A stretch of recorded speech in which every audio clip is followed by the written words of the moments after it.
Gloire à Dieu, mes seigneurs les plus puissants prophètes du Seigneur, bien peuple béni. Le Seigneur Dieu Tout-Puissant, cette nuit passée, a parlé avec moi au sujet d'une guerre qui est en cours actuellement en Israël, en Palestine.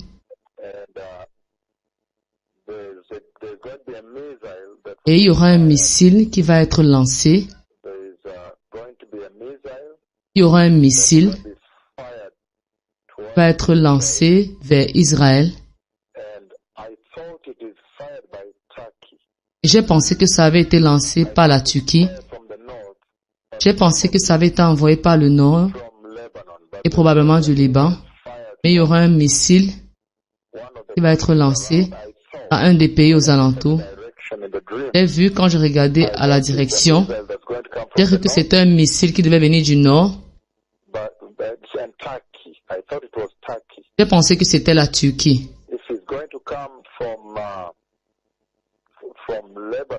Ça va venir du Liban, de l'Hezbollah. Probablement c'est un missile turc qui sera ciblé, ou soit ils vont prendre cette technologie de la Turquie ou de l'Iran. Mais du nord, je pense que c'était du nord quand j'ai regardé le songe, mais peut-être ça va venir du Liban.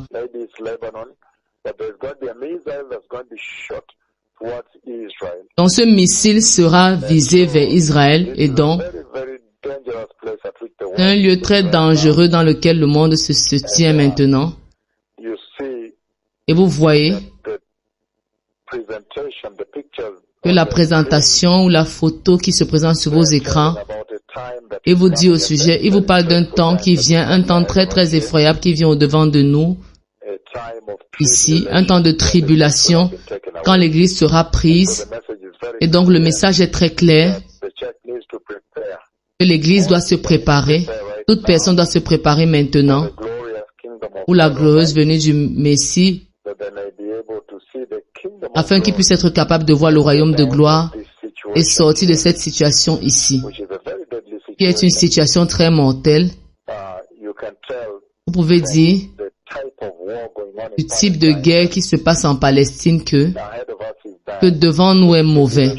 La tribulation est très très mauvaise. Si le Seigneur utilise ces images pour donner un aperçu de ce qui vient, le cavalier pâle et les cadavres, les corps comme ça veut dire qu'au devant de nous est très mauvais et l'Église doit se préparer. Parce que je vois un missile qui va être lancé, qui va être visé. C'était très soudain, c'était très surprenant. C'était une telle surprise, ce n'était pas attendu, visé ou lancé vers Israël. Et c'est entré dans Israël. Donc, là c'est la situation dans laquelle nous sommes. Dans le son, je pouvais voir, je pouvais dire ça venait du nord. Je crois que j'ai entendu Turquie. Mais peut-être c'est un missile turc, peut-être venant du Liban ou de la Syrie. Peut-être c'est un missile iranien. Mais c'est très compliqué maintenant. Quand vous regardez à ce scénario, à cette scène de guerre, c'est très compliqué maintenant. Et souvenez-vous, une chose est toujours vraie, c'est que le Seigneur doit toujours gagner, doit toujours vaincre, parce que Israël a un rôle central à jouer dans l'âge à venir et la dispensation à venir. Ils seront au centre de l'agenda de Dieu sur la terre. Le Messie va régner de là-bas. J'ai vu cela. J'ai vu le Seigneur m'amener jusque la ville, le siège. Il m'a amené où le Messie s'assiera, où il va établir son trône. Et cela va arriver bientôt. Si vous voyez, les précurseurs sont là. Vous devez savoir que vous allez voir la venue du Messie. Le Messie va venir. La prochaine chose dont le Seigneur a parlé est une énorme crise économique qui vient au Kenya. Et je vais décréter maintenant que pour ceux du ministère, vous êtes exemptés de ceci. Je vous ai couvert totalement par l'énorme autorité du sang éternel de Jésus. Pour vous, vous allez plutôt progresser, vous allez pouvoir avoir assez. Mais c'est l'exemple vient chez ceux du ministère. Je vous ai couvert. J'ai couvert tous ceux qui sont dans le ministère de repentance et sainteté, dans la terrible crise économique qui vient. Ceux qui se sont soumis à la nuée de Dieu, sous la nuée de Dieu Tout-Puissant. Ceci sera maintenant ce qui va vous distinguer entre ceux qui n'ont pas été visités et ceux qui ne se sont pas soumis à l'autorité du Seigneur. Et donc, je décrète maintenant que pour tous ceux qui sont pleinement soumis à cette voie, qui sont dans le ministère de repentance et sainteté, vous allez être exempts. Le Seigneur plutôt va vous protéger et pourvoir pour vous. Vous allez utiliser cela pour aider d'autres personnes dans tout ce temps. La provision de Dieu va vous submerger dans tout ce temps parce que vous avez choisi la justice, vous avez choisi la sainteté. Vous avez, de façon obéissante, vous êtes soumis au Seigneur. Pourquoi maintenant le Seigneur va maintenant vous juger avec ceux qui ne l'ont pas fait? Donc j'ai décrété aujourd'hui dans le nom puissant de Jésus et strictement par la puissance et l'autorité de ma langue que vous serez exempts comme le Seigneur vous a protégé pendant le Covid. Il va même vous protéger encore plus. Il va faire une caractéristique distinguante entre vous qui vous êtes soumis à la nuée de Dieu Tout-Puissant et ceux qui ne le sont pas soumis. Donc pour vous, vous allez fleurir, vous allez prospérer, vous allez éclore, la provision de Dieu va vous submerger. Et donc, maintenant, personne bénie, je veux parler de la glorification. Je veux parler de la glorification aujourd'hui, qui est censé être votre point focal dans votre vie ici sur la terre en tant qu'un chrétien. Que si je focalise sur la gloire à venir, le Seigneur lui-même a dit dans cette vision,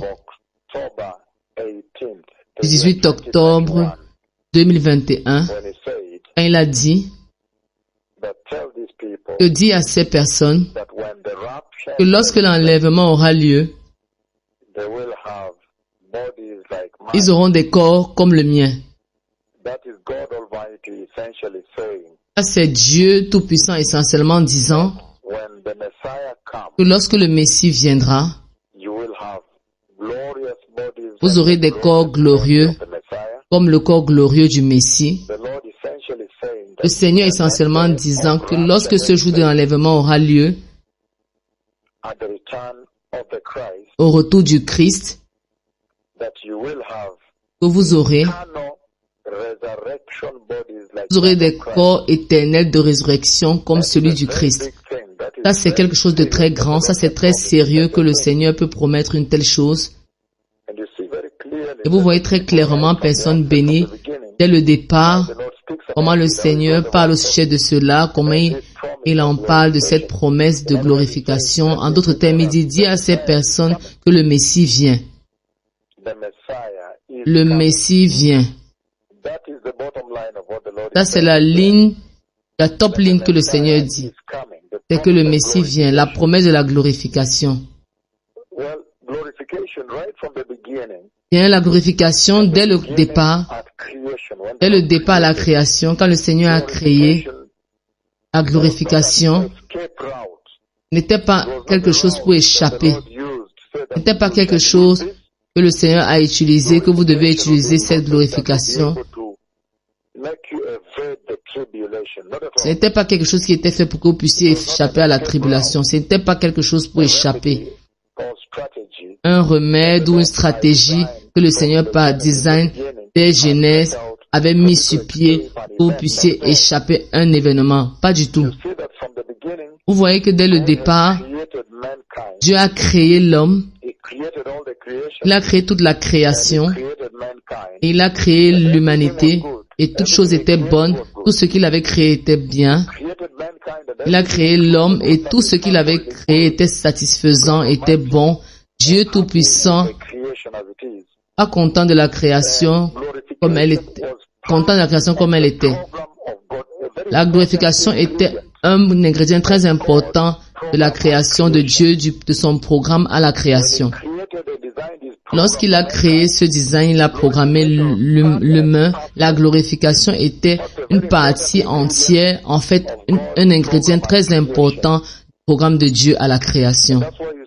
Et c'est pourquoi vous voyez qu'au commencement, en Genèse chapitre 2, si vous lisez Genèse chapitre 2, verset 7, il dit, vous voyez là-bas l'intention de Dieu, la glorification.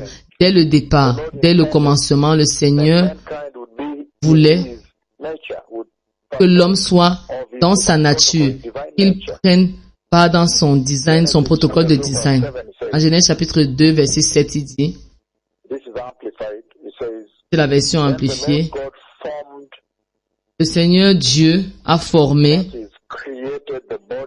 ce qui a été créé, le corps de l'homme, de la poussière de la terre, et il souffla dans ses narines un souffle de vie. Et l'homme devint un être vivant, un individu complet en esprit, et dans le corps et dans l'esprit. Ceci est très sérieux ici, personne bénie. Et il dit, dès le commencement, quand Dieu a créé l'homme, si vous regardez Genèse chapitre 1, verset 26, il dit, à l'image et à la ressemblance de Dieu. Livre de Genèse chapitre 1, vous arrivez au verset 26, il dit, puis Dieu dit, faisons l'homme à notre image, Dieu le Père, Dieu le Fils et Dieu le Saint-Esprit, faisons l'homme à notre image, selon notre ressemblance, pas physiquement, mais une personnalité spirituelle avec une présence morale et qui domine sur les poissons de la mer, sur les oiseaux du ciel, sur les bétails et sur toute la terre et sur tous les reptiles qui rampent sur la terre. C'est une promesse très sérieuse, personne bénie. Extrêmement sérieuse. Vous mettez cela avec 1 Corinthiens, chapitre 15, verset 45. Regardez ce qu'il dit. 1 Corinthiens, chapitre 15, 45 et 46, il dit ce qui suit. Alléluia. 1 Corinthiens, si je tourne là-bas, chapitre 15, 45 et 46, il dit, c'est pourquoi il est écrit dans les Écritures, le premier homme, Adam, devint une âme vivante, un individu, et le dernier Adam, Christ, est devenu un esprit vivifiant, restaurant le mort à la vie. Il dit néanmoins, ce qui est spirituel, la vie immortelle, n'est pas le premier, et le physique, la vie mortelle, puis le spirituel. Donc, ce que je lis ici pour vous est que dès le commencement, Dieu avait l'intention qu'il devait glorifier l'homme, parce qu'il voulait vivre avec lui éternellement. Il avait aussi l'intention que l'homme devait l'approcher. Vous vivez dans une dispensation où vous avez deux principautés qui marchent sur la terre, rendant ministère sur la face de la terre, et ils ont un accès direct à Dieu. Cet accès ne sera pas atteint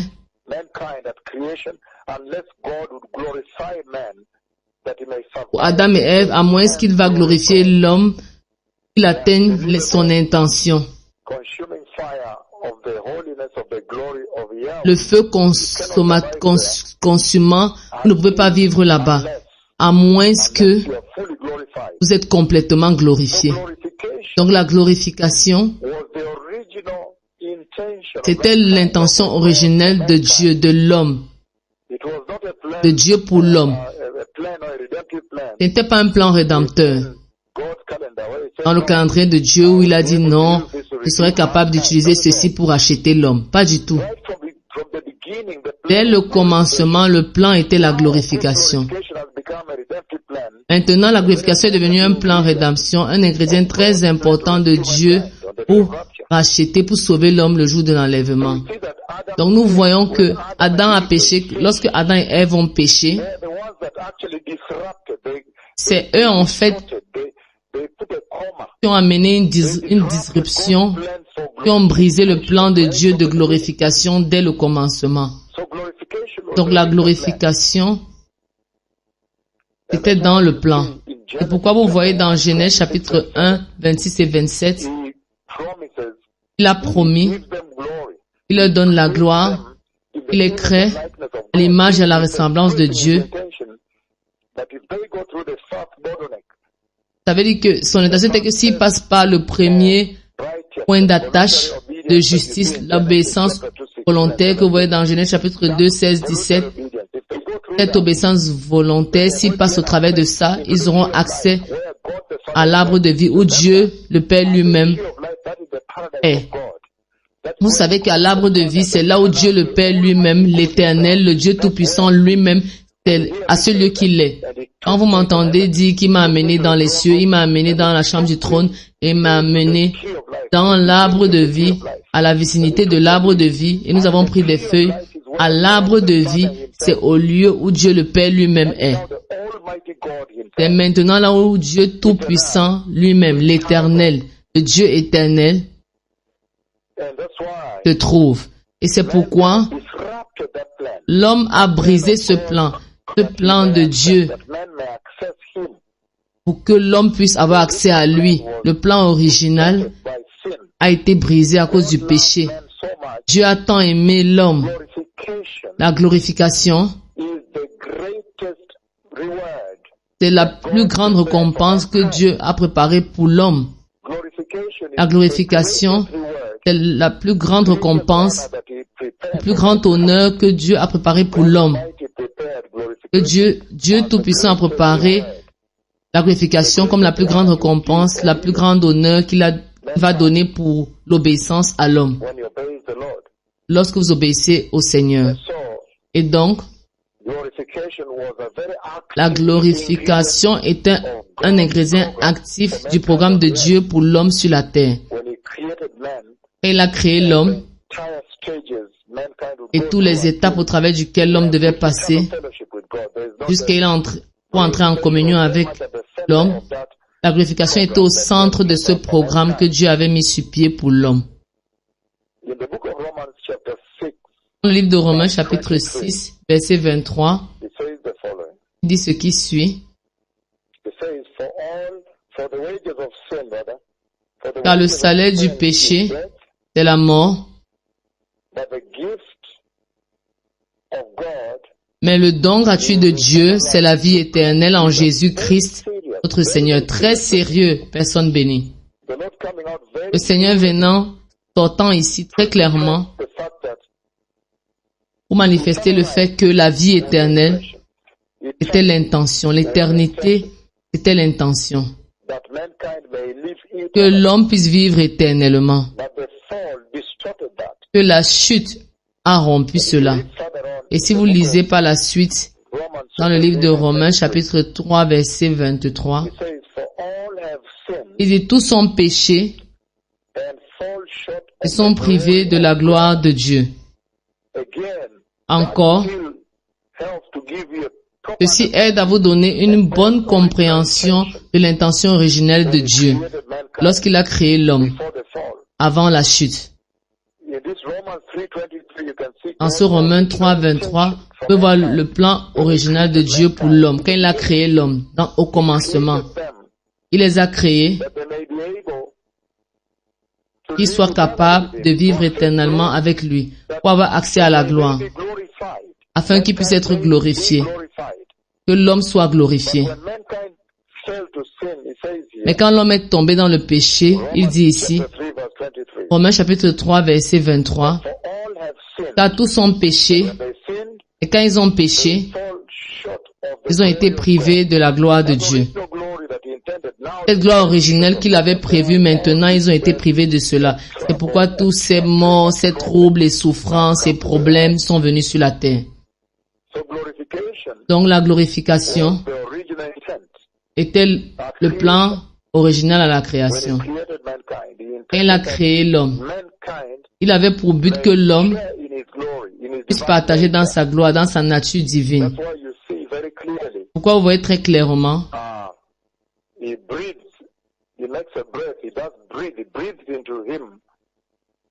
Il souffle un souffle de vie, le souffle de Dieu, Haïm, la vie de Dieu en lui, la vie primaire, la première vie, et puis, le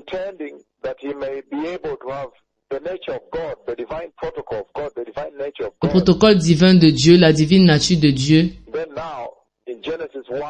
En Genèse chapitre 1, 26, il dit, il les a créés, ils se sont accordés pour créer l'homme à l'image et à la ressemblance de Dieu. Cette image et la ressemblance de Dieu, c'est spirituel.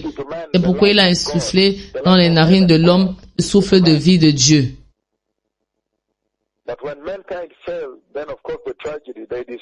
Quand l'homme est tombé, la tragédie, ils ont rompu le plan de Dieu, le programme de Dieu, parce que Adam n'a pas pu, Adam et Ève, ils ont essayé d'avoir accès à l'arbre de vie, à la présence de Dieu de façon illégitime. Ils ont été privés de la gloire de Dieu, ils ont essayé d'entrer d'une autre voie pour accéder à la gloire de Dieu. Mais ils ont été privés de cela. C'est pourquoi vous voyez, c'est mentionné ici, dans Romains, ils ont été privés de la gloire de Dieu maintenant. En d'autres termes, Dieu dit maintenant, à ce moment, la glorification est maintenant devenue une partie très importante dans le plan de rédemption pour sauver l'homme de la tragédie du péché, des conséquences du péché. C'est pourquoi Romains chapitre 2, verset 7 dit ce qui suit. Livre de Romains chapitre 2, verset 7, et dit,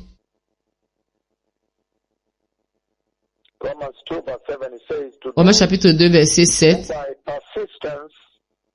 réservant la vie éternelle à ceux qui, par la persévérance à bien faire, cherchent l'honneur, la gloire et l'immortalité. Donc, en d'autres termes, il dit, depuis ce moment, après la chute, l'homme doit être en train de chercher la gloire. Nous devons être focalisés sur la glorification qui a été promise, parce qu'il a promis ici que ceux qui, en faisant le bien, en persévérant, en faisant le bien, cherchant l'honneur, la gloire et l'immortalité, il leur donnera la vie éternelle. Donc, il dit que la glorification est devenue maintenant une partie très importante de son plan de rachat. Les conséquences de la calamité, de la tragédie du péché. Et c'est pourquoi,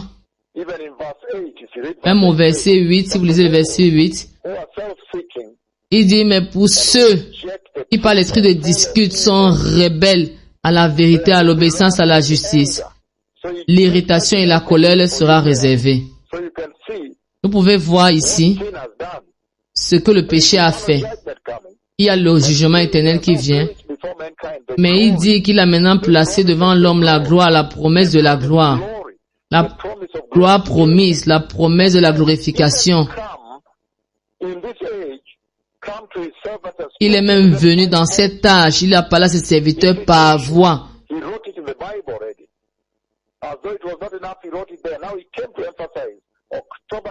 Il est venu le 18 octobre 2021, leur disant, dites à ces personnes que lorsque l'enlèvement aura lieu, dans d'autres termes, la venue du Messie, l'apparition du Messie à l'enlèvement, c'est le thème central là-bas, mais la préparation, il dit, c'est de se focaliser sur la glorification. Ils auront des corps glorieux comme le mien. Ça, c'est merveilleux. C'est un pas énorme que le Seigneur s'est tenu en avant pour annoncer ici. Une promesse très puissante, parfois même incompréhensible, inexpressible dans cette vie. Vous voyez très clairement que le Seigneur dit que la glorification, c'est ce qu'il avait prévu dès la création, vous puissiez survivre et vivre avec Dieu. être dans la gloire de Dieu pour toujours. Mais à la chute, la gloire promise est devenue maintenant un actif ingrédient dans le processus de racheter l'homme. Et il dit à cause de cela, donc, la glorification qui vient doit être votre point focal. Comme vous vivez sur cette terre, vous devez être totalement focalisé sur la glorification promise. Et c'est pourquoi dans Matthieu chapitre 25, dans le livre de Matthieu chapitre 25, il dit ce qui suit. Matthieu 25, 46, il dit ce qui suit. Il dit, Matthieu 25, 46, il dit, et ceux-ci iront au châtiment éternel.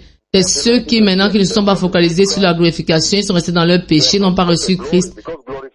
Parce que la glorification, nous savons tous très bien, c'est une partie intégrante.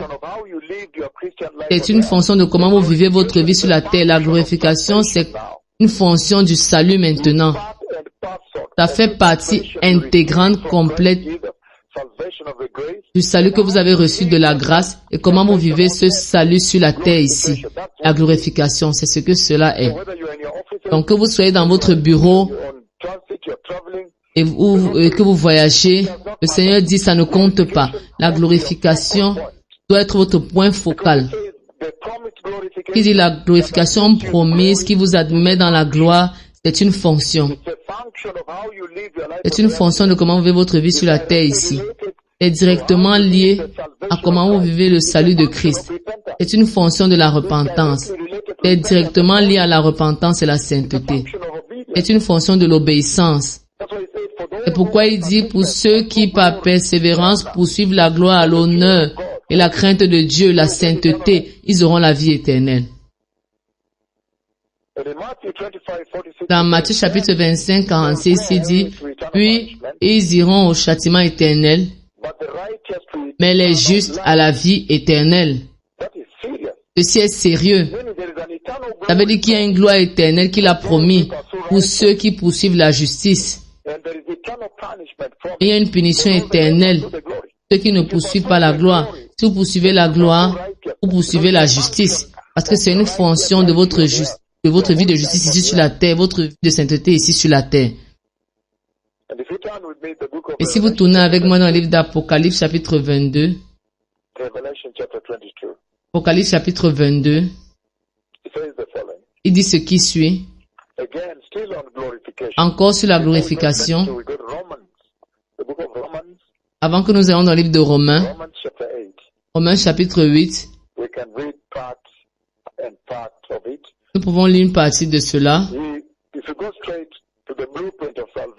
Nous allons sur le standard du salut pour voir le standard du salut, pour qu'on puisse voir comment la glorification est devenue un ingrédient important pour racheter l'homme. Vous lisez le verset 29 et 30. Romains chapitre 8, 29 à 30.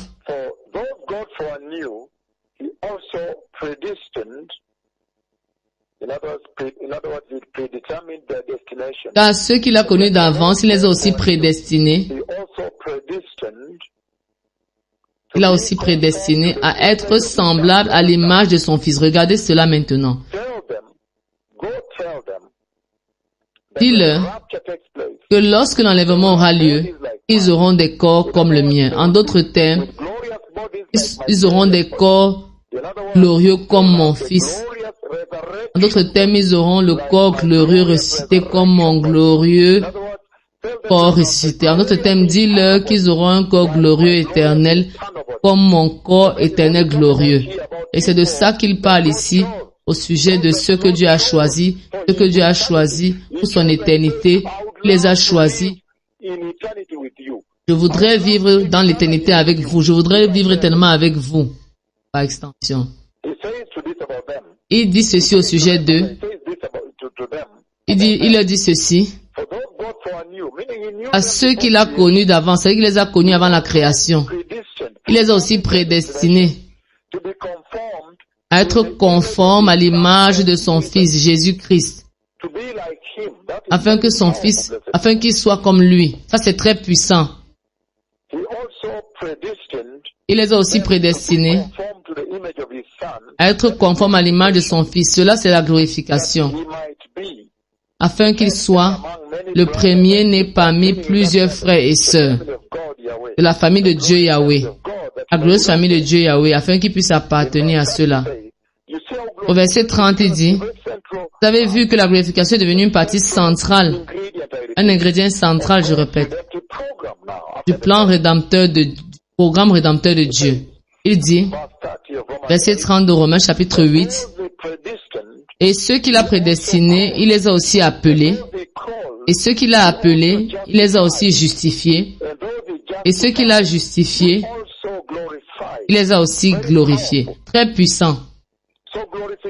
Donc la glorification, dans cet ordre, dans cette chronologie, la glorification est à la fin ultime. Donc la cible, c'est à cela que nous devons nous focaliser.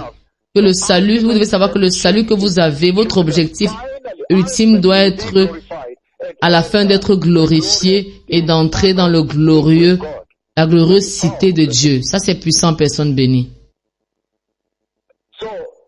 Donc, le salut de l'homme, le salut de la grâce que Dieu a donné à l'homme était finalement supposé vous amener à la glorification. Donc le salut,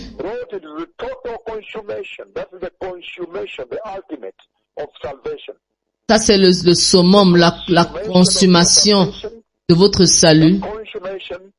Cette consommation, c'est la glorification. Cet objectif ultime que l'évangile a atteint son maximum en vous, son appel maximum en vous, c'est la glorification. Vous êtes maintenant glorifié. Maintenant, l'évangile a atteint. Et c'est pourquoi, dans le livre de Apocalypse, Apocalypse chapitre 22, la glorification est bien élevée très haut ici, est bien élevée ici très haut. Dans Apocalypse chapitre 22, le chapitre ultime, lorsqu'il dit, quand vous lisez du verset 1 au verset 7, il dit, l'ange me montra la rivière, le fleuve d'eau de la vie, limpide comme du cristal qui sortait du trône de Dieu et de l'agneau. Au milieu de la place de la ville et sur les deux bords du fleuve,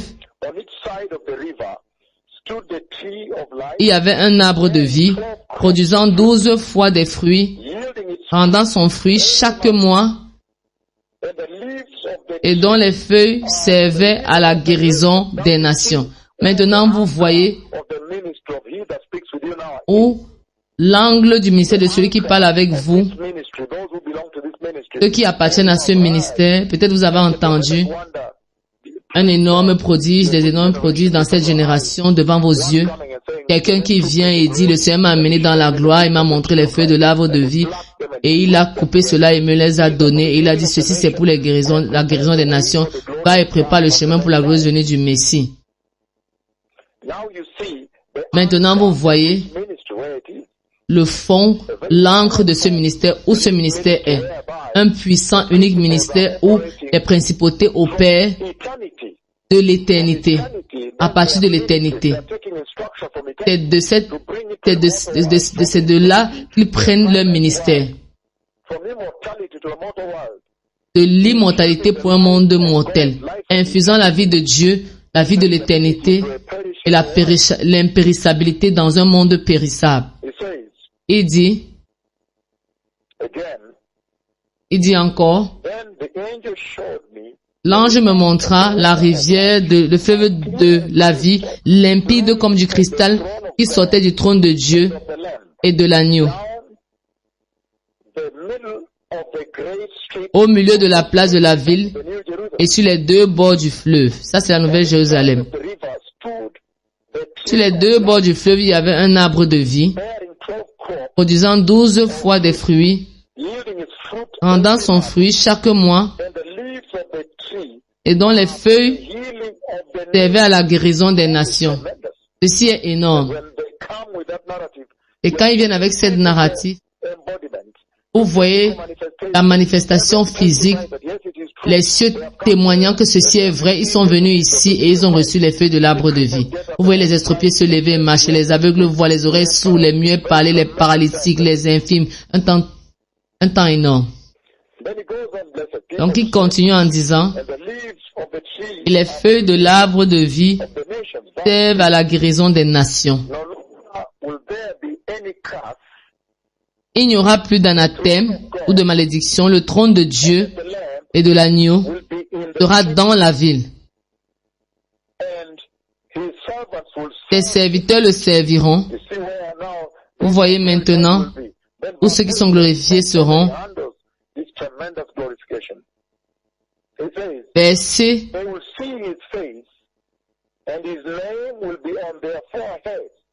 Ils verront sa face et son nom sera sur leur front. Il n'y aura plus de nuit. Ils n'auront besoin ni de lampe, ni de la lumière du soleil, parce que le Seigneur Dieu les éclairera. Et ils régneront au siècle des siècles.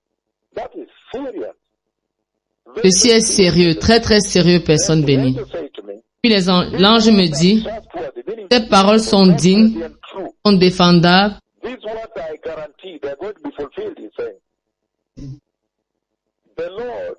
Le Seigneur, qui inspire les prophètes, a envoyé ses anges pour montrer à ses serviteurs les choses qui doivent arriver bientôt. Très très puissant. Ceci est énorme.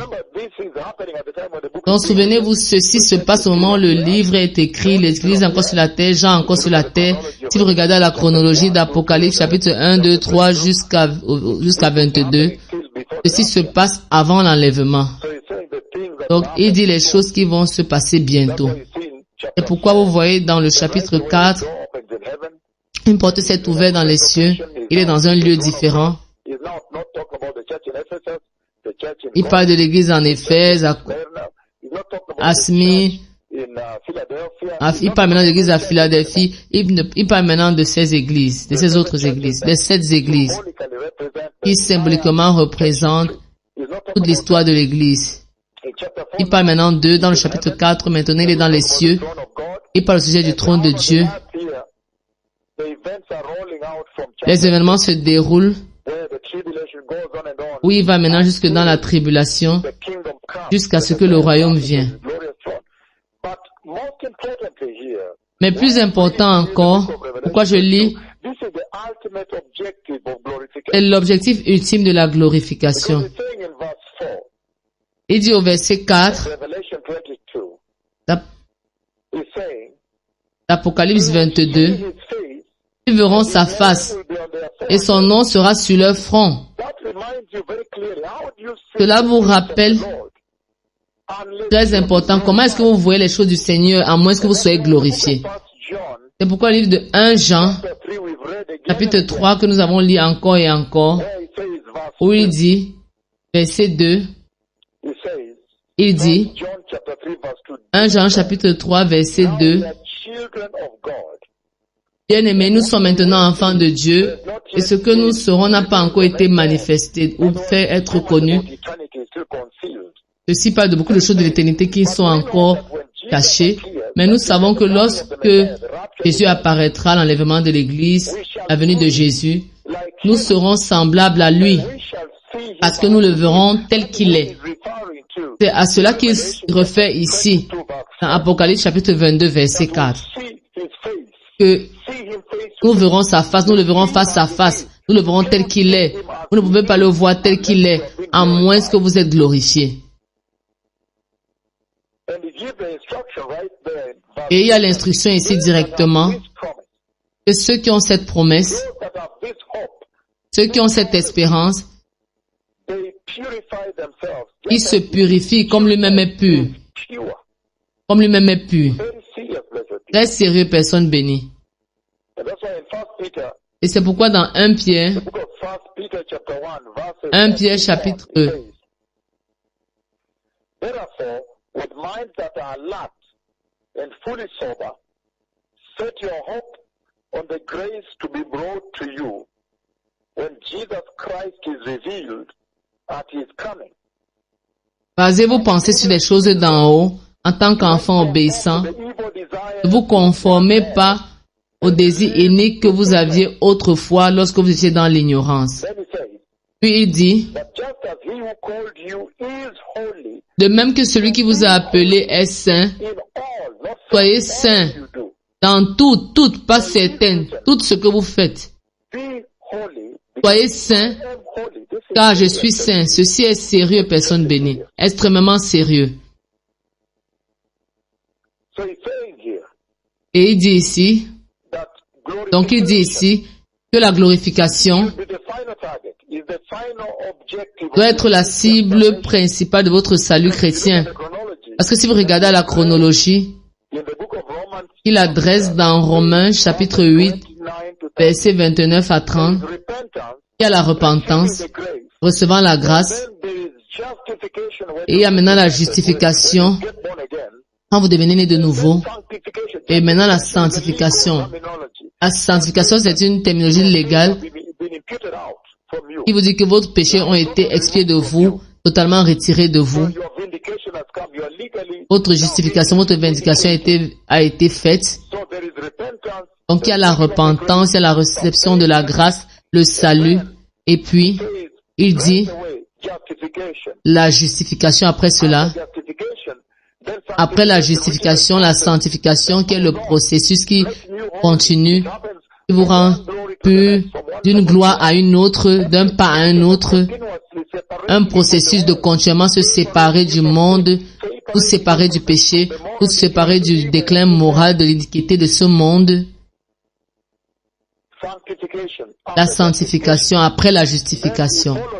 Puis il continue cela avec la glorification. Vous savez que la glorification, c'est la cible. Vous savez que la glorification, c'est l'objectif final de pourquoi vous êtes né de nouveau. Et c'est pourquoi, en Matthieu chapitre 5, verset 48, il dit, Matthieu chapitre 5, 48, il dit,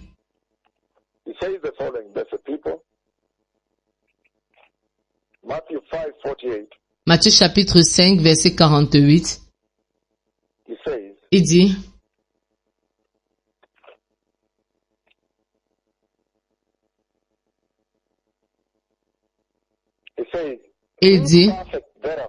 soyez donc parfaits, comme votre Père céleste est parfait. Donc marchez dans la sainteté.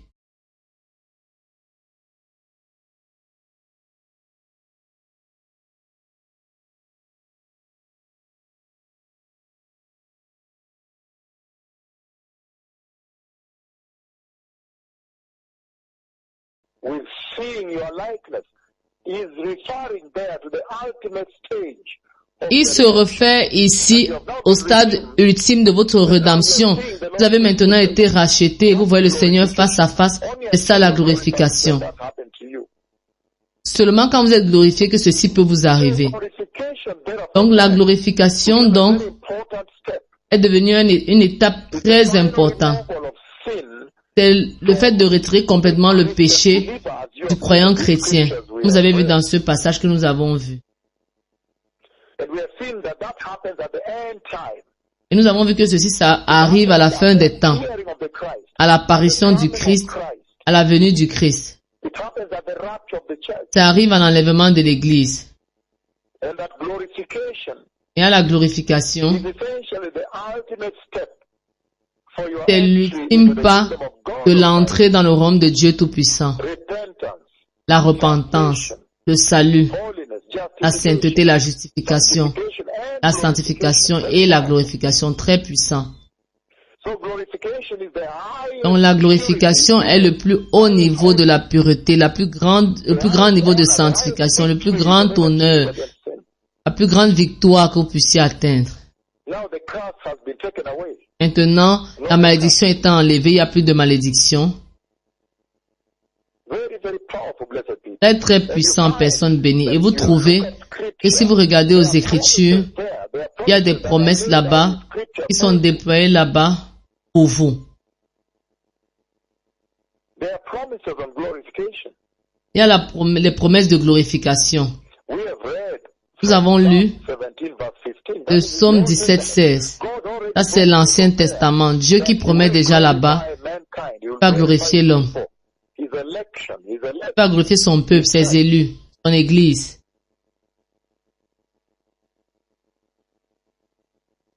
And you remember this is happening Et vous vous souvenez, ceci se passe dans l'arrière-plan, du fait que le Seigneur a promis qu'il ne partagera jamais sa gloire avec un homme.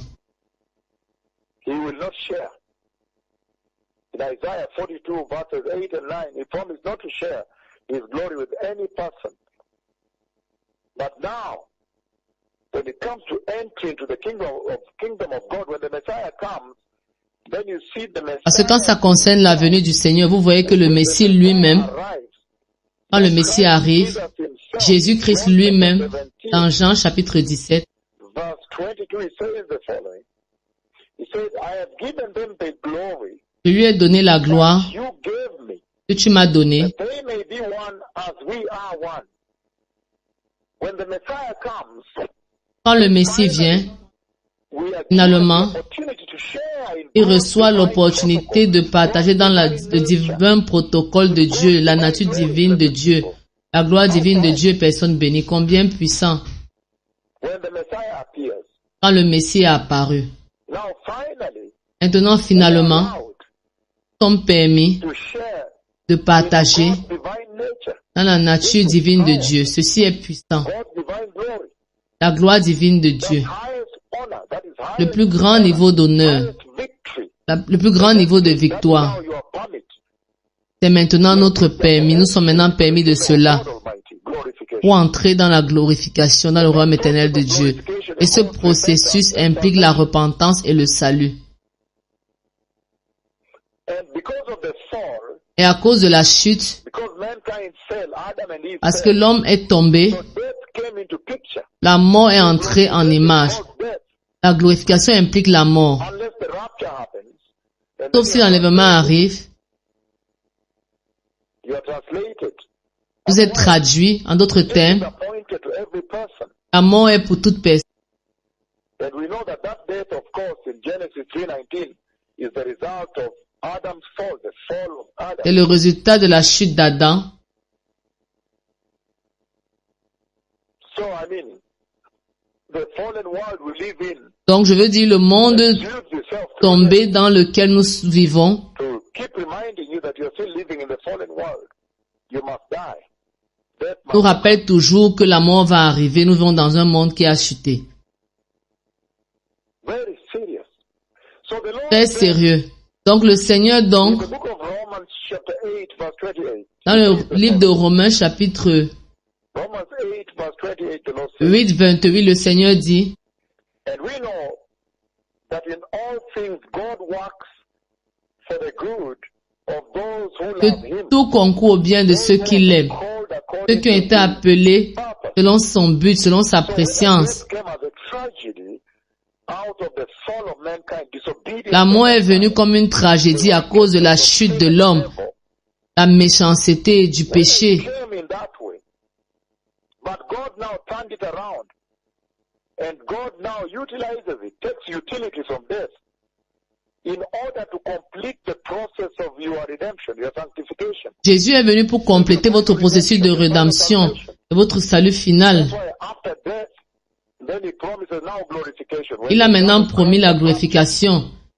Là, il vient maintenant avec Christ à la glorification dans 1 Thessaloniciens chapitre 4, versets 13 à 14. with Him and their bodies are glorified. Leur âme vient avec lui et leur corps est glorifié. Et ils sont dans le, avec le corps glorifié dans le royaume éternel de Dieu. Donc Dieu tourne cela en rond et utilise cela. L'utilité de la mort maintenant, c'est pour que vous puissiez compléter finalement votre rédemption. Dieu complète votre rédemption.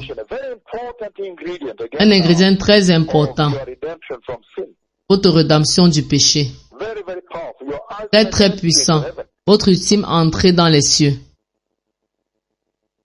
Very serious, blessed people. Très sérieux, personne bénie. And that's why 1 Corinthians chapter C'est 15, pourquoi 1 Corinthiens chapitre 15, 1 Corinthians 15, 1 Corinthiens chapitre 15, verse 26, it says the following. verset 26, il dit ce qui suit. It says, the last enemy to be destroyed is death. So now the Lord uses glorification to vanquish Le Seigneur utilise maintenant la glorification pour détruire, this sadness, melancholy, and fear pour enlever la mélancolie et la crainte que la chute a amené, que le diable a amené au travers de la mort. turns it around. Le Seigneur a pris la mort, maintenant il a tourné cela en rond pour que cela puisse être utile, pour que toute chose puisse contribuer au bien de ceux qui aiment Dieu. Through death you are glorified. Au travers de la mort, vous êtes glorifiés. Vous aurez des corps glorifiés. This is serious, blessed people. Ceci est sérieux, personne bénie. At that time when you're glorified, when are you glorified? At the coming of the Messiah. At the coming of the Messiah. À la venue du Messie. So it happens at Christ's Donc return. ça arrive au retour de When Christ. Christ returns, then glorification will take place. Au retour de Christ, la glorification aura lieu. And that is such an enormous promise, blessed people. Et c'est une énorme promesse. To focus on that promise. Et le Seigneur nous demandant de nous focaliser sur cette promesse de la manière dont c'était dit dans l'Ancien Testament, Promised de glory. se focaliser sur cette gloire promise, Glorification. They focus la on promise that glorification, de se focaliser sur cette promesse, promised glorification. la promise glorification. And that's why in Hebrews chapter 11, C'est pourquoi dans Hébreux chapitre 11, verse 35, it says the following. 35, il dit ce qui suit. It says, Il dit, 11:35, it says, women receive back their dead, raised to life again, les morts retrouveront leurs morts revenus à la vie, refusing to be released, to be delivered, so that they might gain an even better resurrection. Very powerful. He said that becomes the reason. il dit cela devient la raison. In other words, the Lord is saying, En d'autres termes, le Seigneur we should dit not fear death. que nous ne devons pas craindre la mort. That owing to the promise of glorification, we Que should selon la not promesse de la fear death. glorification, nous ne devons pas craindre la mort. C'est ce que le Seigneur dit ici. That owing to the promise of glorification, À cause de la promesse de la glorification, nous ne devons pas craindre la mort. and that's why in Acts chapter 5, Pourquoi dans Actes chapitre 5, Peter and the other apostles replied the Sanhedrin. These are the people who have just killed Jesus. Pierre et les autres ont répondu au Sanhédrin. Ce sont des personnes qui venaient juste de tuer Jésus. Now again, Peter and the other apostles are standing. Pierre et les autres apôtres Peter répondaient à ces personnes. replied, Pierre et les autres apôtres ont répondu, nous devons obéir à Dieu plutôt que les êtres humains. you tell them, Comment est-ce que vous leur dites quelque chose comme ça? but never mention that name. Quand vous dites partez, ne mentionnez plus ce nom de Jésus une fois de plus. Peter refused. Mais Pierre a refusé Face. à leur visage, devant leur visage, devant leurs yeux. And he said, no, we must obey God alone. Et ils ont dit, nous devons obéir Dieu uniquement plutôt que les êtres humains. Why? Pourquoi? Because of that promise of glorification. À cause de cette promesse de glorification. Even better resurrection. Et même encore mieux la résurrection. Hebrews chapter 11, verse 35. Hébreux chapitre 11, verset 35, il dit, Now, maintenant, promise, à cause de cette promesse, obedience becomes very central to God. l'obéissance devient très centrale à Dieu, même à nous, Preserve your life. plutôt que de chercher à préserver vos vies. Never fight Que les chrétiens ne doivent jamais combattre pour préserver leur vie. to obey God, Ils doivent combattre pour obéir à Dieu. to be found in obedience. Ils doivent tout faire pour être trouvés dans l'obéissance, qui est un rôle central, plutôt que de chercher à sauver leur vie. This is serious. Revelation Ceci est très sérieux. same instruction. Apocalypse chapitre 2, verset 10, la même instruction. Revelation chapter 2. Livre d'Apocalypse chapitre 2, verset 10, il dit, Revelation chapter 2 verse 10. Apocalypse chapitre 2, verset 10, It says the following. il dit ce qui suit. Do not be afraid. Ne crains pas ce que tu vas souffrir. I tell you, the devil will Voici, put some of you in le diable jettera quelques-uns de vous en prison afin que vous soyez éprouvés. Vous aurez une tribulation for 10 days. de 10 jours. Be faithful. In other words, Sois fidèle Jesus, even to the jusqu'à la mort. and I'll give you life Je te donnerai as your la couronne de vie. Why? Because Pourquoi? of the promise of glorification. À cause de la promesse de la glorification. Now, the Lord is instructing the church. Que le Seigneur instruit l'Église. Vous devez vous assurer maintenant que l'obéissance est centrale, prioritaire dans votre vie en tant que chrétien, plutôt que de chercher à préserver votre vie. Comes out boldly and Le Seigneur sort là pronounce that. courageusement, Must now en une manière énorme, dit que l'obéissance doit maintenant être primaire, prioritaire, plutôt que d'essayer de sauver votre vie. Vous ne devez pas faire cela. obedience. Vous devez considérer l'obéissance premièrement, obéir à Dieu premièrement. And that's why in Et c'est pourquoi dans Apocalypse chapitre 11 it says, they triumphed over him by the blood of the Lamb ils ont triomphé of their testimony. à cause de la parole de leur témoignage. Ils n'ont pas aimé leur vie jusqu'à craindre la mort. Shrink from death. Therefore rejoice you heaven, and so forth. They did not fear death. Ils n'ont pas craint la mort Glorification. à cause de la promesse de la glorification. Glorified. Ils seront glorifiés Eternity and reign with God et eternally. partagés dans l'éternité et régner avec Dieu éternellement. That they will Nous avons lu dans Apocalypse chapitre 22 qu'ils régneront avec Dieu à des siècles et des siècles because of glorification. à cause de la glorification. The promise of glorification. Now they triumphed over the devil by allowing the devil to kill them. You rather slaughter me than having me renounce Jesus. Why? Because of the promise of glorification. À cause de la promesse de la glorification. And that's why Quoi? in the New Testament still, in 1 Corinthians chapter 15, you see in verse 51 there, what he says. 1 Il dit, Corinthians 15, 1 Corinthiens 16, from 51 he says the following. 51, il dit, He says, listen, I tell you a mystery. écoutez, je vous dis un mystère, Sleep, nous ne mourrons pas tous, we will all be changed. nous serons tous transformés. Ceci est la glorification dont il se réfère. Il dit dans un flash, en un clin d'œil, à la dernière trompette. Si quelqu'un vous demande quand est-ce que nous serons glorifiés, ce sera la dernière trompette. C'est le moment exact où nous serons glorifiés, quand la trompette sonnera et les morts vont être ressuscités impérissables. Ça, c'est le moment où vous serez glorifiés. And John M.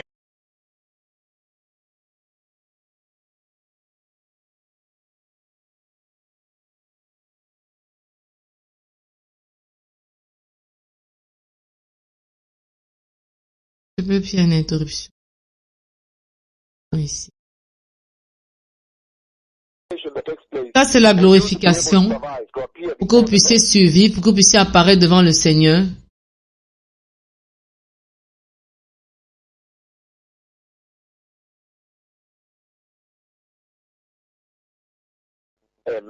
Très puissant, parce que la glorification est une promesse imméritée que le Seigneur a juste donnée à l'homme comme ça. Et il s'est tenu en avant et annonçant cela. Et donc il dit, ceci devrait être votre point focal dans la vie. Et comme vous vivez en tant que chrétien, vous devez être capable de comprendre que Dieu a promis ceci. Il a promis cela au sortir de sa grande miséricorde, au travers de sa miséricorde, pour que vous puissiez avoir une nouvelle vie, nouvel espoir de vie, la résurrection. Il vous l'a donné à son dessein. Si vous regardez Apocalypse 21, verset 7, il vous l'a donné comme un héritage. Apocalypse 21, si vous lisez à partir du verset 1 à 7, il dit ce qui suit.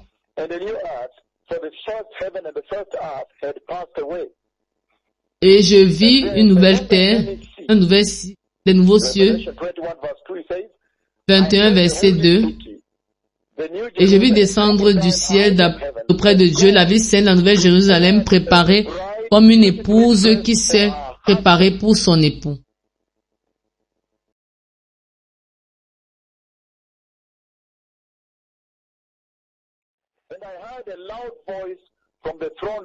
Et j'ai entendu du trône une voix forte qui disait, voici le tabernacle de Dieu est avec les hommes, il habitera avec eux et ils seront son peuple. Et Dieu lui-même sera avec eux, il essuiera toute l'âme de leurs yeux. Et la mort ne sera plus. Il n'y aura plus ni deuil, ni cri, ni douleur, car les premières choses auront disparu. Il dit, celui qui était assis sur le trône dit, voici je fais toutes choses nouvelles. Et il dit, écris, car ces paroles sont certaines et véritables. Ce qui veut dire, on peut dépendre d'eux, on peut s'appuyer sur ces paroles. Ces paroles seront accomplies. Et c'est vrai. C'est une garantie. Quelle foi d'assurance, personne bénie.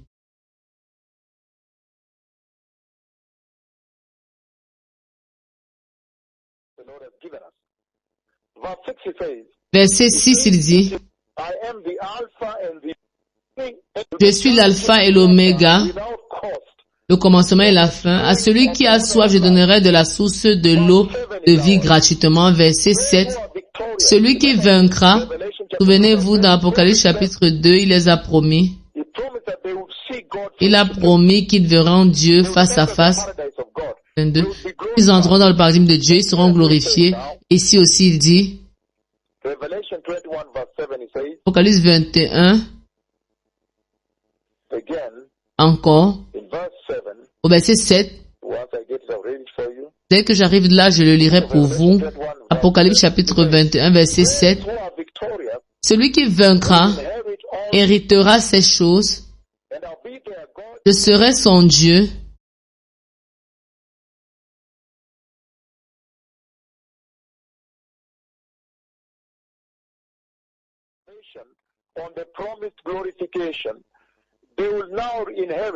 Et il sera mon fils. Ils vont maintenant hériter de la glorification. Ils hériteront les nouveaux cieux, la nouvelle terre, la nouvelle cité de Jérusalem, la cité céleste de Dieu, une vie sans péché, une vie sans douleur, une vie sans mort. Énorme personne bénie. Donc en d'autres termes, la glorification, c'est la miséricorde de Dieu, c'est une nouvelle naissance qu'il vous donne. Un espoir vivant, la résurrection, un héritage. C'est une promesse qui ne va jamais se périr, qui ne va jamais périr. Il a gardé cela pour vous dans les cieux, personne bénie. Il viendra avec cette promesse en ce jour et vous glorifier. Il dit, Dieu lui-même l'a promis. C'est le salut qui vient. La révélation finale de Dieu. Un salut véritable qu'il a gardé pour vous. La foi que lorsqu'il dit que lorsque votre foi est plus grande maintenant que c'est à cela que vous allez terminer, c'est ce que vous allez avoir. Je ne suis pas en train de dire que le salut est gagné. Je veux juste que vous compreniez qu'il y a une partie que vous avez à jouer parce que cette glorification fait partie de comment vous vivez ici. C'est une fonction de votre repentance, de votre cœur repentant. Vous pouvez être un péché aussi pécheur comme quoi, mais si vous vous repentez et vous prenez la sainteté, vous continuez à vous repentir avant que la porte ne se ferme, vous avez cet espoir. Le plus grand honneur, la plus grande récompense que Dieu a donnée à l'homme. Très sérieux, personne bénie. Le Seigneur disant que dès la création, il avait pour objectif que la glorification soit là, que vous soyez glorifiés. C'était l'intention de Dieu depuis la création. Parce que vous avez vu qu'il a soufflé en vous le souffle de Dieu. Nous avons vu que lorsque Dieu Tout-Puissant a dit, faisons l'homme à notre image, notre ressemblance, il parlait du fait qu'il soit aussi glorifié comme nous et vivre avec nous pour toujours éternellement. La glorification, c'est Dieu habitant en moi, Dieu habitant en vous.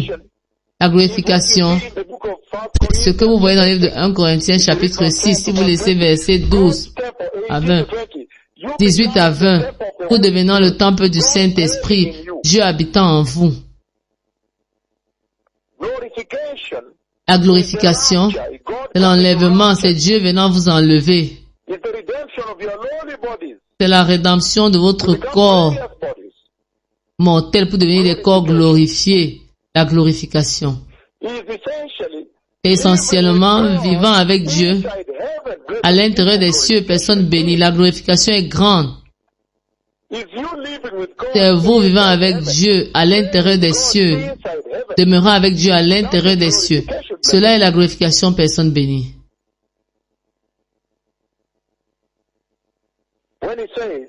Lorsqu'il dit,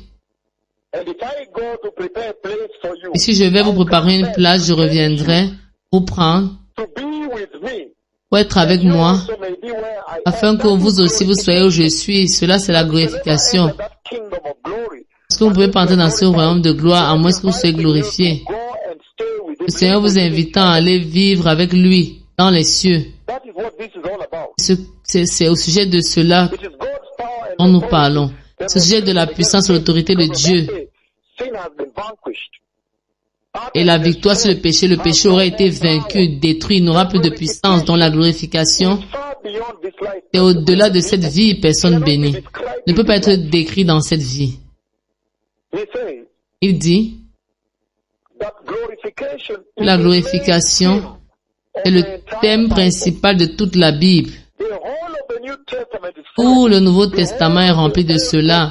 Tout l'Ancien Testament est plein de cela.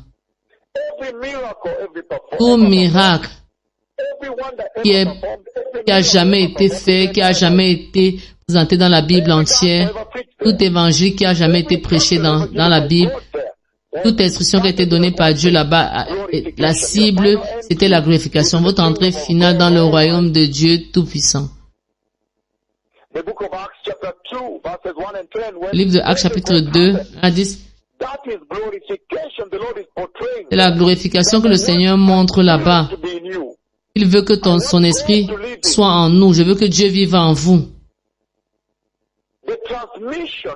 La transmission de la vie de Dieu dans la vie de l'homme.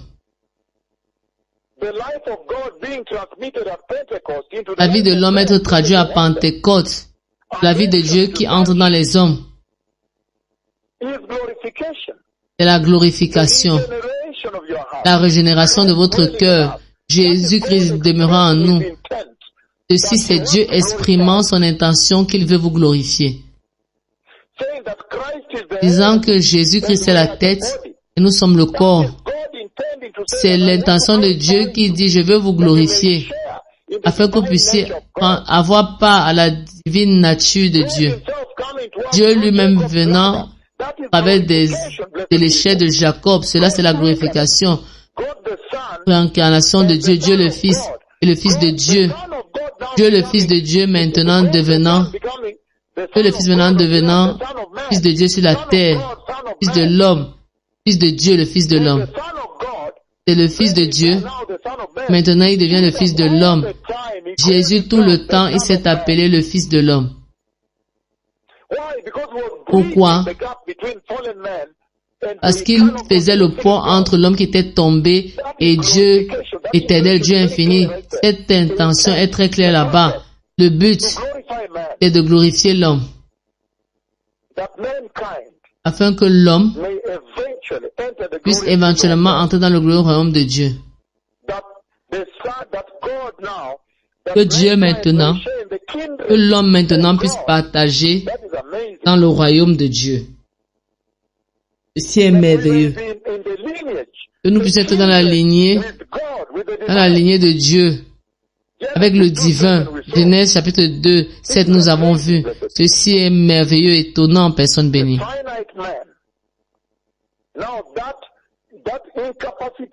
Cette incapacité, maintenant, cette chute maintenant, est maintenant amené maintenant dans la glorification, dans l'infinité de Dieu, dans l'infinité nature de Dieu, la divine nature de Dieu, le divin protocole de Dieu très sérieux, des promesses très sérieuses ici, personne bénie. Même un fou ne va pas rejeter cela.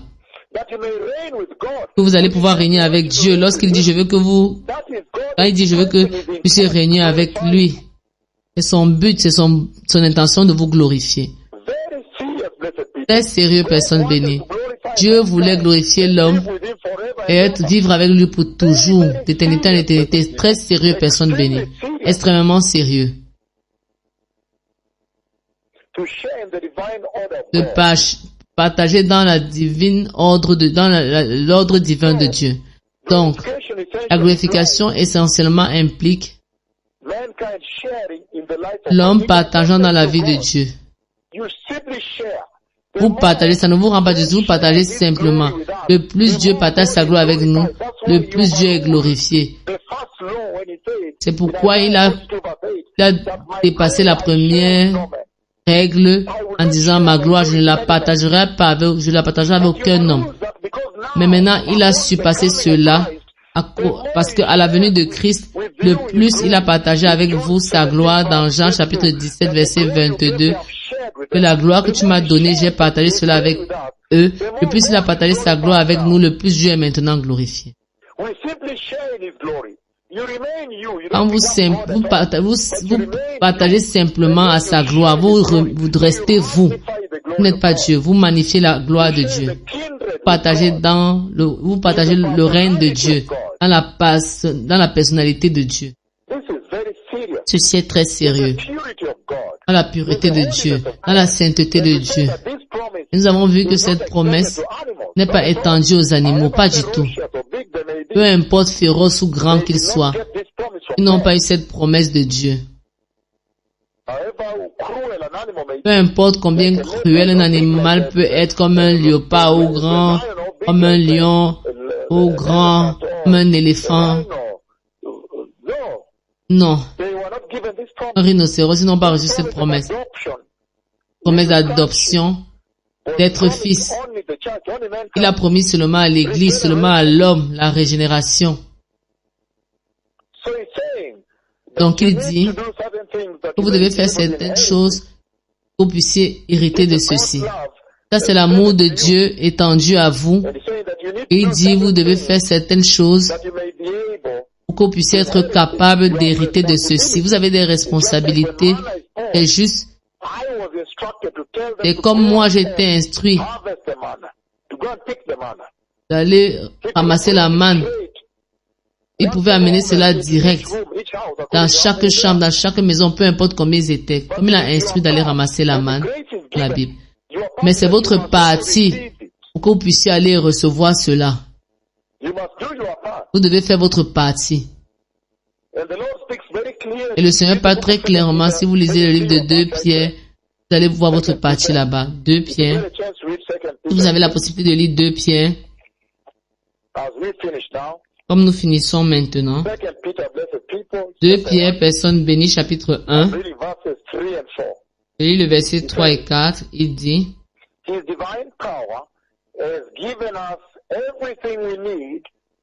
la divine puissance nous a donné toutes choses pour la vie, tout ce qui contribue à la vie, à la piété, au moyen de la connaissance de celui qui l'a appelé par sa propre gloire et sa vertu.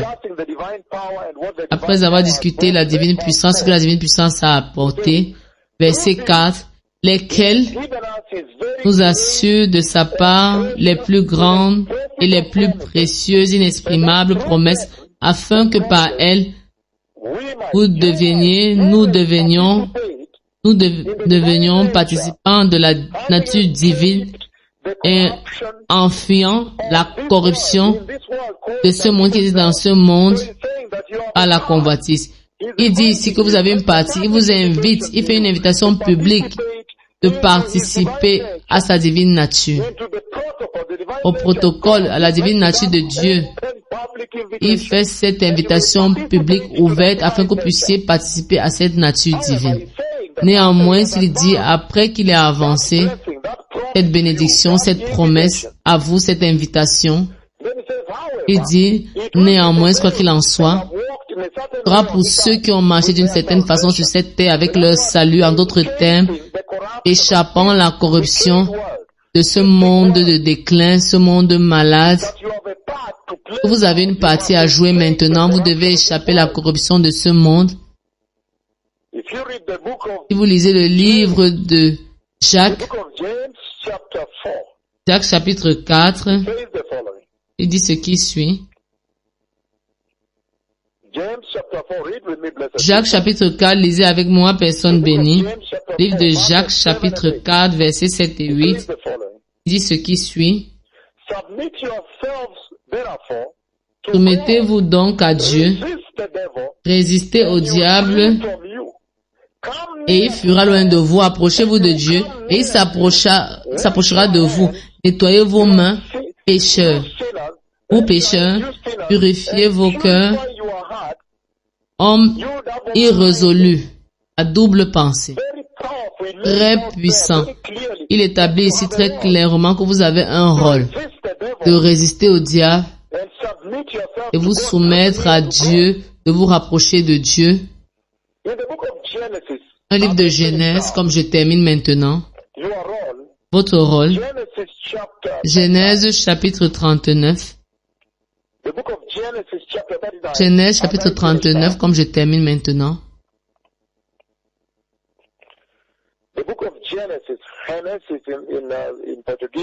Genèse 39, Genèse en portugais. Genèse chapitre 39, lisez avec moi. Comment échapper à la corruption de ce monde? Parce qu'il a dit, il a fait une invitation publique pour partager dans sa divine nature. Il a pourvu la capacité par son Saint-Esprit afin que vous puissiez participer à sa divine nature, une merveilleuse promesse qui vous a été donnée.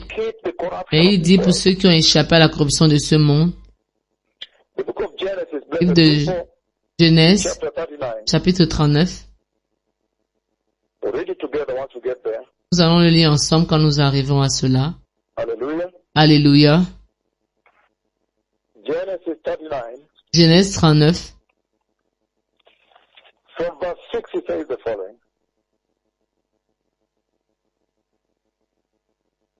Verset 6, il dit ce qui suit.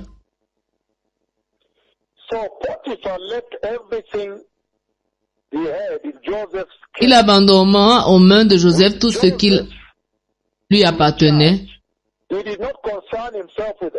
et il n'avait avec lui d'autre soin que celui de prendre sa nourriture. Or, Joseph était beau de taille et beau de figure. Après ces choses, il arriva que la femme de son maître porta les yeux sur Joseph et dit, couche avec moi. Il était bien bâti. Vous savez ce que ça voulait dire, il faisait des travaux manuels. Joseph était bien bâti, il était beau de taille et beau de figure. Et après ces choses, la femme de son maître porta les yeux sur lui, le remarqua, et dit, couche avec moi. Il refusa et dit à la femme de son maître, voici mon maître ne prend avec moi connaissance de rien dans la maison. Et il a remis entre mes mains tout ce qui lui appartient. Il n'est pas plus grand que moi dans cette maison. Et il ne m'a rien interdit, excepté toi, parce que tu es sa femme. Comment ferais-je un aussi grand mal et pécherais-je contre Dieu? Regardez cela.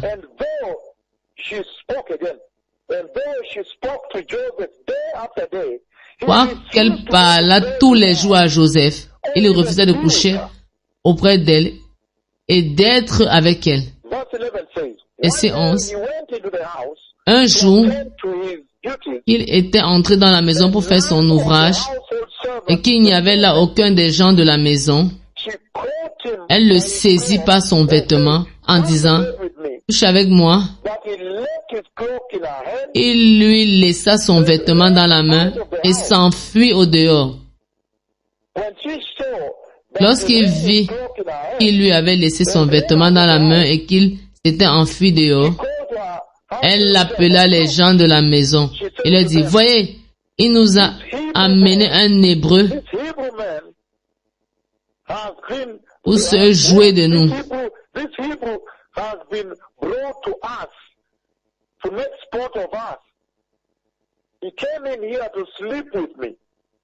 Il est venu ici vers moi pour coucher avec moi, mais j'ai crié à haute voix.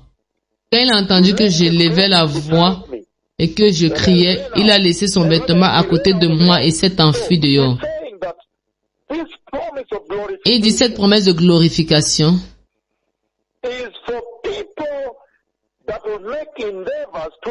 c'est pour des personnes qui vont tout faire pour échapper le déclin moral, la corruption de ce monde, comme Joseph l'a fait. Ce n'est pas pour des personnes comme Lot, qui s'est rapproché de la méchanceté de Sodome jusqu'à ce que s'est retrouvé, il a bâti sa tente près de Sodome. Il a été trempé dans Sodome. Pas du tout. C'est pour ceux qui échappent la corruption de ce monde. Et ce qu'il a fait ici, dans le livre de 2 Pierre, chapitre 1, 3 et 4, et particulièrement le verset 4, que cette promesse, c'est pour partager la nature divine de Dieu, c'est pour partager la glorification de Dieu, la divine gloire de Dieu.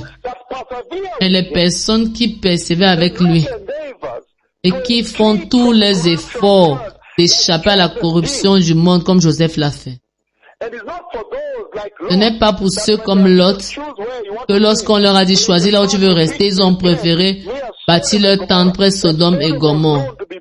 Et Sodome était connu pour être très méchant. Ils étaient très iniques. Ils péchaient contre le Seigneur. Et attirés et allant jusqu'à Sodome. Pour ceux qui fuient de Satan et qui se rapprochent de Dieu, fuyez du diable et il résistera de vous. Résistez-le et il vous résistera. Rapprochez-vous de Dieu.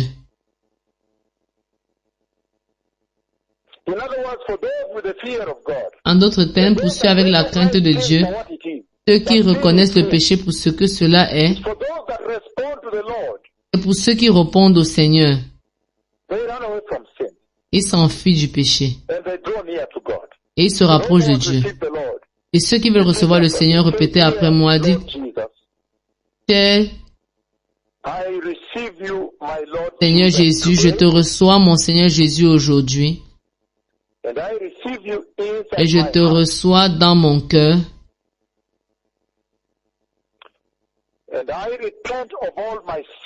Et je me repens de tous mes péchés aujourd'hui dans le nom puissant de Jésus. Et je te demande, mon Seigneur Jésus, de cristalliser et de matérialiser la grande promesse de glorification que tu as déposée devant l'Église. Seigneur, fortifie-moi. Fortifie-moi. Enseigne-moi la sainteté. Et pousse-moi à fuir, à échapper à la corruption de ce moral déclin de cette terre. Cette terre immorale, cette terre pourrie en putréfaction, ce monde pourri. Aide-moi à échapper de cela. Pousse-moi à échapper de cela, au déclin, à la corruption et à la méchanceté de ce monde immoral. Cette terre immorale. Et pousse-moi à ne pas craindre la mort, mais de rendre un trésor l'obéissance pour la glorification à venir, afin que je ne puisse jamais renoncer Jésus, peu importe les circonstances. Seigneur, donne-moi le privilège de participer à ta divine nature. Permets-moi de partager à ta gloire. Dans le nom puissant de Jésus, je suis né de nouveau. Si tu as dit cette prière, personne bénie, je te félicite et je te demande de t'assurer que tu préserves le gain et où que tu ailles, Maintenant, tu peux t'asseoir et penser à toi-même en tant qu'un individu. Demande-toi toi-même, est-ce que je suis prêt à la mort? Peu importe si quelqu'un en arrivera-t-il si ma mort arrive aujourd'hui, basé sur ce que tu as appris aujourd'hui, est-ce que tu es prêt à la mort? Parce que le Seigneur a dit que nous ne devons pas nous battre pour préserver nos vies, mais nous devons nous battre pour être obéissants. Est-ce que tu te rends compte que tu crains encore la mort? Quand sera-t-il si ta mort arrive maintenant? Si c'était subite sur le chemin de la route? Est-ce que tu as encore la crainte de la mort qui se développe en toi? Ça veut dire que tu as un problème. Qu'est-ce qui te fait craindre la mort? Travaille sur cela afin que tu arrives à un stade où tu n'as plus la crainte de la mort pour que tu puisses maintenant te focaliser sur ce trésor comme tu avais dans Hébreux chapitre 11, 34. Ils n'ont pas craint la mort. Ils se sont focalisés sur la promise de gloire. Regarde à ta propre obéissance à Dieu. Est-ce que ça surpasse ta mort, ta crainte de la mort? Est-ce que tu cherches toujours à préserver ta vie? Souviens-toi que toute personne doit mourir. Hébreux chapitre 9, 27. Tous doivent mourir. Le Seigneur dit ici, comme je termine, Romains chapitre 8. Comme je finis ici, Romains chapitre 8.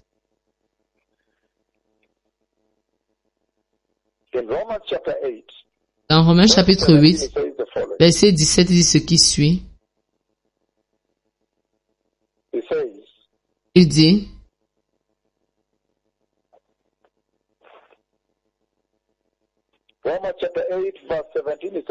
Romains chapitre 8, il dit, or si nous sommes enfants de Dieu, nous sommes aussi héritiers de Dieu et co-héritiers de Christ. Si toutefois nous souffrons avec lui, afin d'être glorifiés avec lui. En d'autres termes, il dit, il a positionné la souffrance dans ce voyage, dans ce pèlerinage pour le royaume de Dieu. Il a mis des choses spécifiques, la persécution et les souffrances. Il dit au verset 18, Romains chapitre 8, j'estime que les souffrances de temps présent ne sauraient être comparées à la gloire à venir qui sera révélée pour nous. Donc la création attend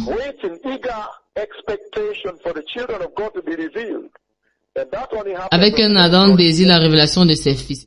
Ce va se passer le jour de la glorification. Et il dit dans Philippiens chapitre 1, comme nous finissons, toujours en ce qui concerne cette crainte, est-ce que vous avez toujours craint après que ce message soit terminé? Est-ce que vous craignez toujours la mort? Philippiens chapitre 1, je lis 20, 21. I eagerly expect and hope that I will in no way be ashamed, but will have sufficient courage, so that now as always, Christ will be exalted in my body, whether by life or by death.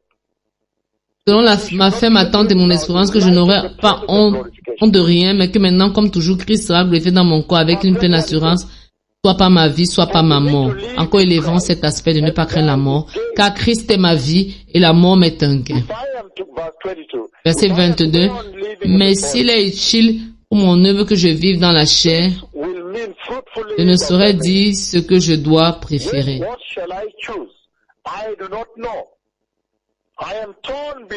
Je suis pressé des deux côtés. J'ai le désir de m'en aller et d'être avec Christ, ce qui de beaucoup est le meilleur. Mais à cause de vous, il est plus nécessaire que je demeure dans la chair. Ceci est sérieux. La promesse de la glorification. Quand il a vu la promesse de la glorification, Paul était sur le point d'être décapité. On devait lui couper la tête quand il a dit que le temporaire, les souffrances momentanées et temporaires de ce monde, il parle littéralement être égorgé. Il était au courant qu'on va lui couper la tête. C'est pourquoi je dis, vous aussi, vous devez vous asseoir et vous poser la question. Vous qui craignez la mort, est-ce que vous craignez toujours la mort? Est-ce que vous réalisez que vous craignez toujours la mort? C'est que vous avez un problème. Parce qu'il dit, nous devons maintenant rendre la priorité à l'obéissance à Dieu, la fidélité à Dieu. Parce qu'il y a cette énorme promesse de glorification que le Seigneur a avancée à l'Église, aux chrétiens croyants, que ces promesses surpassent et transcendent toute autre chose sur la terre, surpassent toute autre chose dans la vie, de la vie sur cette terre, surpasse la vie sur cette terre. Hébreux 11, 35, il dit qu'ils étaient d'accord pour mourir, refusant d'être libérés. Pourquoi? Afin qu'ils puissent atteindre une résurrection même encore meilleure qui est la glorification. Donc que le Seigneur vous bénisse et vous enseigne sur comment vous focaliser sur la glorification promise. Seigneur vous bénisse, merci. Toda Rabba, le Messie vient, merci.